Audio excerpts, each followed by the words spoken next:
সূরাতুন নিসা। এই সূরা থেকে একটি আয়াতে কারিমার কিছু অংশ তেলাওয়াত করেছি। সরাসরি কোরআন থেকে কথা বলার চেষ্টা করি। যারা বলুন তো, যে কোরআন থেকে আমরা কথা শুনবো, এই কোরআনের মধ্যে কি কোনো ভুল আছে? নাস্তিকার পক্ষ থেকে দলিল আছে কোরআনে? বিসমিল্লাহির রাহমানির রাহিম।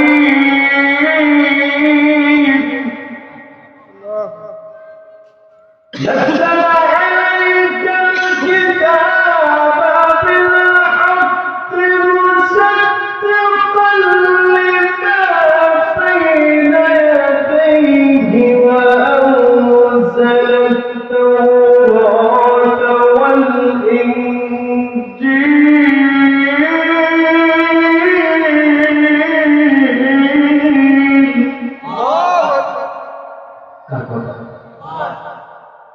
মহান রব্বুল আলামিন বললেন, নাযালা আলাইকাল কিতাবা বিল হক। নবী, আমি আপনার উপরে যে কিতাব অবতীর্ণ করেছি, এই কিতাব সত্যের বাণী বহন করেছে এবং পূর্বের সমস্ত কিতাবকে সত্যতা প্রমাণ করে। সুবহানাল্লাহ। শুরুতে বলছেন আলিফ লাম মিম, যালিকাল কিতাবু লা রাইবা ফীহ। আলিফ লাম মিম এর অর্থ কোন হুজুর বলতে পারবে? আমার পরে অনেক ওলামায়ে কেরাম বয়ান করবেন। আমি বলে যাচ্ছি, আলিফ লাম মিম এই তিনটা হরফের অর্থ দুনিয়ার কোনো মানুষ বলতে পারবে না। একজন বলতে পারবে, চিল্লায়া বলো তিনি কে? অনেকে বলে আলিফ অর্থ আল্লাহ অর্থ করে, আবার লাম লামে জিব্রাইল, মিমে মুহাম্মদ আছে না নাই? কিন্তু এগুলো অর্থ আল্লাহ ছাড়া কেউ জানে? কোরআনের শুরুতেই আল্লাহ এই কিতাব যে এমন একটি কিতাব যেতে কোনো ভুল নাই, কোনো সন্দেহ নাই, শুরুতেই বলছেন কে? আলিফ লাম মিম।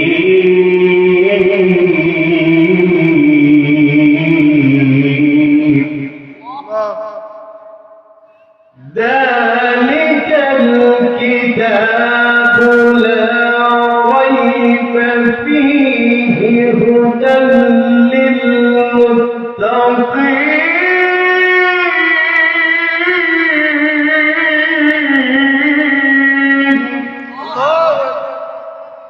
আল্লাহ বললেন, যালিকাল কিতাবু লা রাইবা ফীহি, এমন একটি কিতাব, লা রাইবা লা শাক্কা ফীহি, এই কিতাবের মধ্যে কোনো ভুল নাই, কোনো সন্দেহ নাই। হুদাল লিল মুত্তাকিন, যারা মুত্তাকি তাদেরকে জান্নাতের রাস্তা দেখায়। সুবহানাল্লাহ। আমার বন্ধু মানুষ এই কোরআন থেকে কথা শুনবো, সেই কোরআন থেকে কথা বলবো, বাহিরে একটা কথাও বলার চেষ্টা করবো।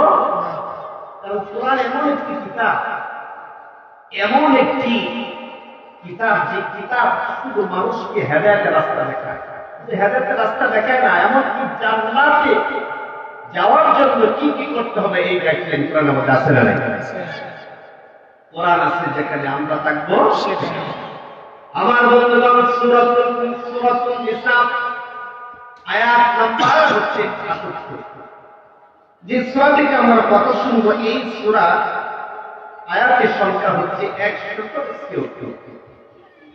এই সূরাতে রুকুর সংখ্যা হচ্ছে ২৪। এই সূরার কমিক নাম্বার, সিরিয়াল নাম্বার ৪ নাম্বার। কয় নাম্বার? এই সূরাটি অবতীর্ণ হয়েছে রাসূল কারীম সাল্লাল্লাহু আলাইহি ওয়াসাল্লাম হিজরতের পর। এই জন্যই এই সূরাকে বলা হয় মাদানী, মাক্কি সূরা, মাদানী। যে সূরা থেকে আমরা কথা শুনবো, এই সূরার নাম সূরাতুন নিসা।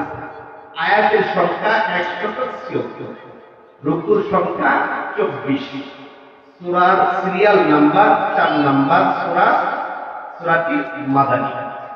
আমার ভাইরা, ১৭৬ নাম্বার আয়াত সম্বলিত সূরা থেকে আমরা একটি মাত্র আয়াতে কারিমা তেলাওয়াত করেছি। এই আয়াত থেকে সংক্ষিপ্ত কিছু কথা বলে বিদায় নেই ইনশাআল্লাহ। শুরু করা যাক। আল্লাহ বলেন, বিসমিল্লাহির রহমানির রহিম। এই মানুষগুলো যদি জুড়ে আল্লাহু আকবার তাকবীর বলতে কমসে কম তো আমরা বাজারটা নতুন হয়ে যাই কিনা তাহলে আশেপাশের মানুষগুলো মনে করতে নেই পারে যাওয়া জুড়ে একটা তাকবীর দেওয়া যাবে ইনশাআল্লাহ। তো আইনামা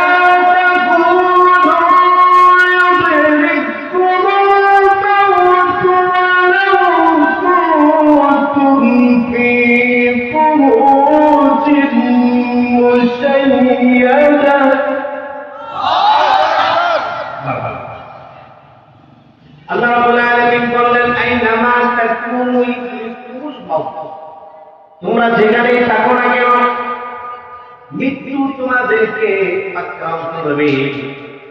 আমার ভাইয়েরা, পৃথিবীতে যদি মহাসত্য কিছু থাকে, একজন বেনামাজি মানুষকে যদি জিজ্ঞাসা করেন, ভাই আপনি তো নামাজ পড়েন না, আপনি কি মরবেন না? বেনামাজি মানুষটা বলবে না মরব। একজন কুফার, একজন কাফেরকে, একজন মুনাফিককে যদি আপনি জিজ্ঞাসা করেন, ভাই আপনি তো আল্লাহ বিশ্বাস করেন না, আপনি তো আল্লাহর বিধিবিধান মানেন না, আপনার জীবন তো শেষ হয়ে যাবে, আপনার তো মৃত্যুবরণ করতে হবে। দেখবেন কাফের মানুষরা, নাস্তিক এবং মুনাফিক, বেনামাজি, পাপিষ্ঠ, নাফরমান যারা আছে তারাও বলবে না মরতে হবে। কথা ঠিক কিনা? তার মানে মৃত্যু আসবে, আসবে। আমার বন্ধুগণ, দেখা যায় কেমন আমরা দেখেছি দাদার আগে নাতি চলে গেছে, বাবার আগে সন্তান চলে গেছে, এমনও দেখেছি দাদার কাঁধে নাতির লাশ, ঠিক না? আবার এমনও দেখেছি বাবার কাঁধে সন্তানের লাশ। তার মানে এটি বোঝা যায় আসার একটা সিরিয়াল আছে, যাওয়ার কোন সিরিয়াল নাই। এই যে আজকে মাহফিল হচ্ছে, আগামীকালকে মাহফিল হবে, প্রতি বছর মাহফিল হয়। গত বছর এখানে অনেক মানুষ মাহফিলে এসেছিল, আলোচনা শুনেছিল। আজকে তারা দুনিয়ার জমি থেকে বিদায় নিয়ে অন্ধকার কবরে চলে গেছে, ঠিক কিনা? আসার সিরিয়াল আছে, যাওয়ার কোন সিরিয়াল? আল্লাহ বললেন, আইনামা তাকুনু ইদরিকুমুল মাউত ওয়ালাউ কুনতুম ফি বুরুজিন মুশাইয়াদা। আল্লাহ বললেন, তোমরা যেখানেই থাকো না কেন মৃত্যু তোমাদেরকে পাকড়াও করবে। যদি কোনো মজবুত প্রাসাদের মধ্যে অবস্থান করো, সেখানেও মৃত্যু তোমাদেরকে পাকড়াও করবে। তার মানে মৃত্যু হবে, মৃত্যু আসবে। কথা রাখা কেন? পৃথিবীতে আমরা আসছি, কেন আসছি, আসার কারণ কি? কেন আল্লাহ তাআলা আমাদেরকে আমাদের জীবন এবং মৃত্যু, হায়াত এবং মওত কেন দিলেন? একটা বার চিন্তা করে দেখেন তো, শুধু দুনিয়া কামানোর জন্য না, শুধু ব্যবসা বাণিজ্য করার জন্য না, গাড়ি বাড়ি করার জন্য না। এই দুনিয়া এমন একটি জায়গা যেখানে আপনি উপার্জন করবেন আর আখিরাতে আরাম-আয়েশে থাকবেন। কথা রাখা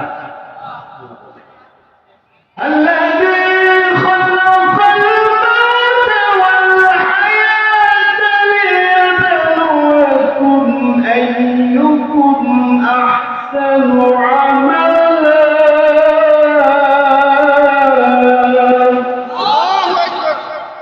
আল্লাহ বললেন, আল্লাযী খালাকাল মাউতা ওয়াল হায়াত, তিনি সেই সত্তা যিনি মানুষের হায়াত এবং মওত সৃষ্টি করেছেন। আমার বন্ধুগণ, আল্লাহ বললেন, আমি তোমাদের হায়াত এবং মওত সৃষ্টি করেছি। এর পিছনে একটা কারণ আছে রে বান্দা, শুধু গাড়ি বাড়ি করার জন্য তোমার হায়াত দেই নাই, শুধু কোটি কোটি টাকার মালিক হওয়ার জন্য তোমাকে হায়াত দেই নাই বান্দা। জীবন দিলাম এবং মরণ দিলাম কেন দিলাম, আমি আল্লাহ কেন সৃষ্টি করলাম বান্দার পিছনে কারণ হচ্ছে লিয়াবলুয়াকুম আইয়ুকুম আহসানু আমালা, তোমাদেরকে পরীক্ষা করার জন্য, আমাদেরকে পরীক্ষা করবেন, পরীক্ষা করে দেখবেন আহসানু আমালা, কে সুন্দর আমল করে। সুবহানাল্লাহ। সুন্দর আমল করার জন্য আল্লাহ আমাদের হায়াত এবং মৌত দিয়েছে। আমার ভাইরা, আপনার আমার সৃষ্টির সূচনার দিকে যদি তাকান, আজকে মানুষের এত অহংকার, টাকার গরম, ক্ষমতার গরম। বিগত 16 বছর আমরা দেখেছি এমন কিছু শাসক ছিল, এমন কিছু ক্ষমতাধর মানুষ ছিল যাদের ক্ষমতার দাপটে আমরা মাহফিলে পর্যন্ত কোরআন থেকে কথা বলতে পারি নাই। এটা কি কোথায় ক্ষমতা? মাহফিলে আসলে বসলে একটা কাগজ ধরে, হুজুর সুদের কথা বলবেন না, হুজুর ঘুষের বিরুদ্ধে কথা বলবেন না, হুজুর জমিনে কি হয় এগুলো নিয়ে কথা বলবেন না, আপনারা আলোচনা করবেন আকাশের উপরে আর মাটির নিচে। ঠিক না? কোথায় কোথায় এত ক্ষমতা কোথায় গেল? এত দাপট কোথায় গেল? আমরা এমন দেখেছি এমন কিছু ক্ষমতাধর ছিল, বলছে খেলা হবে, কি হবে? যারা বলতো কথায় কথায় খেলা হবে, আসো খেলা হবে, আজকে তারা মাঠে নাই, আজকে তারা কেউ মাঠে নাই, তাদেরকে মাঠে পাওয়া যায় না। এটাই ইতিহাস প্রমাণ করে যারা ক্ষমতার অপব্যবহার করে, ক্ষমতা অপব্যবহার করে আলেমদের উপরে জুলুম করেছিল, মজলুমদের উপরে জুলুম করেছিল, বিনা কারণে শত শত আলেমদেরকে বছরের পর বছর কারাগারে বন্দী করে রেখেছিল। আজকে তারা মাঠে নাই, আপনারা মজলুমদের দিকে মাঠে আসুন। কি বলে আর মাঠে রাখছেন কে? আল্লাহ। আমার ভাইরা, এজন্য ক্ষমতা বাহাদুরি করা যাবে, মৃত্যু আসলে সব শেষ হয়ে যাবে। আল্লাহ পাক রব্বুল আলামিন বললেন, বান্দা আমি তোমার হায়াত এবং মৌত কেন সৃষ্টি করলাম? সৃষ্টির একমাত্র কারণ হচ্ছে তোমাকে পরীক্ষা করব, পরীক্ষা করে আল্লাহ দেখবেন কে সুন্দর আমল করে। এই আয়াত থেকে এটাই বোঝা যায় মানুষ আমল করার প্রতিযোগিতা করে, ঠিক না বলে? কিন্তু আমরা এই এমন প্রতিযোগিতা করি কার আগে কারে মাইরে কি ক্ষমতায় বসে, কিনা? এটা করে কোনো লাভ চাই না, কিছু লাভ হবে না। সৃষ্টির দিকে তাকান, আল্লাহ রাব্বুল আলামিন সূরাতুল বাকারা আয়াত নাম্বার 28 আল্লাহ বললেন, কাইফা তাকফুরুনা বিল্লাহি ওয়া কুনতুম আমওয়াতান ফাআহইয়াকুম সুম্মা ইউমীতুকুম সুম্মা ইউহয়ীকুম সুম্মা ইলাইহি তুরজাউন। আল্লাহ রাব্বুল আলামিন বললেন, কাইফা তাকফুরুনা, তোমরা কেমনে আমি আল্লাহকে অস্বীকার করো, কেমনে আমি আল্লাহর সাথে কুফরি করো। আমার বন্ধুগণ একটু চিন্তা করুন আল্লাহর কথাগুলো কত সুন্দর। আল্লাহ বললেন, বান্দা কেমনে আমি আল্লাহকে অস্বীকার করো। এমন মানুষ আমরা দেখেছি পড়াশোনা করতে করতে এমন শিক্ষিত হয়, এরপরে এক পর্যায়ে বলে পেয়ারি আছে না নাই? স্পষ্ট বলতে কেউ নাই, আছে না নাই? অথচ আল্লাহ বললেন, বান্দা কেমনে আমি আল্লাহকে অস্বীকার করো। কুনতুম আমওয়াতান, তুমি তো ছিলে জীবিত, তুমি মৃত ছিলে। ফাআহইয়াকুম, এরপর আমি আল্লাহ তোমার জীবন দিলাম। সুম্মা ইউমীতুকুম, এরপর আবার তোমাকে মৃত্যু দিব, আবার তোমাকে মৃত্যুবরণ করতে হবে। সুম্মা ইউহয়ীকুম, আবার আমি তোমাকে জীবিত করব, আমি আবার তোমাদেরকে জীবিত করব। সুম্মা ইলাইহি তুরজাউন, তোমাদের সকলকে আবার আমার কাছে ফিরে আসতে হবে। সুবহানাল্লাহ। কত সুন্দর কথা! এই কথাটা যদি একটা বার আপনি চিন্তা করেন, আল্লাহ কি বললেন এখানে? কুনতুম আমওয়াত, তোমরা তো মৃত ছিলে, আমাদের কোনো অস্তিত্ব ছিল না, আমাদের কোনো স্ট্রাকচার ছিল না। এই 3.5 বডি, এই বডির একটা অস্তিত্ব ছিল না। সেখান থেকে এক ফোঁটা নাপাক পানি আমাদের সৃষ্টি করতে হবে। আমার বন্ধুগণ, বাবা যদি সন্তানকে জিজ্ঞাসা করে, সন্তান যদি বাবাকে জিজ্ঞাসা করে, আব্বা আপনার সৃষ্টির সূচনা কি, কোন জিনিস দ্বারা আল্লাহ আপনাকে সৃষ্টি করেছেন, বাবা সন্তানের সামনে এই কথা বলতে পারবে না, লজ্জায় ঠিক কিনা? এত জঘন্য মুখে উচ্চারণ করা যায় না। আমাদের সৃষ্টির সূচনায় এমন জঘন্য এক ফোঁটা নাপাক পানি। আল্লাহ বললেন, বান্দা কেমনে আমি আল্লাহর সাথে কুফরি করি, কেমনে আমি আল্লাহ কুষ্কার করি, কেমনে আমি আল্লাহর বিরুদ্ধে আইন তৈরি করো, কেমনে আমি আল্লাহর কোরআনের বিরুদ্ধে আইন তৈরি করো, কেমনে আমি আল্লাহ কুষ্কার করো, আমি আল্লাহর সাথে কুফরি করি। তুমি তো একসময় মিথ্যা ছিল। কোরআন সত্য না মিথ্যা? সৃষ্টির দিকে একটু তাকাও। আল্লাহ বললেন, হাল আতা আলাল ইনসানি হিনুম মিনাদ দাহরি লাম ইয়াকুন শাইআন মাযকুরা। আল্লাহ বললেন, হাল আতা আলাল ইনসান হিনুম মিনাদ দাহরি লাম ইয়াকুন শাইআন